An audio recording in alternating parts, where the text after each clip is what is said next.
السلام علیکم ملګرو، څنګه خوشاله؟ امید لرم چې ښه به خوشاله به. زه د مردان ټي وي په وساطت سره تاسو ته یو پیغام درکوم چې ما یو چینل د جانان آفیشل په نوم باندې کولو کړی دی او نوی دی. غلطۍ به پکې ډېرې وي خو روان یو ورو ورو به یې ښه کوو.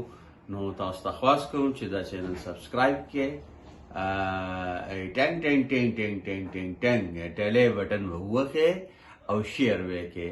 زه د مردان ټي وي ډېره شکریه ادا کوم چې زما دا پیغام په خپل ټي وي باندې هغې نشر کړ.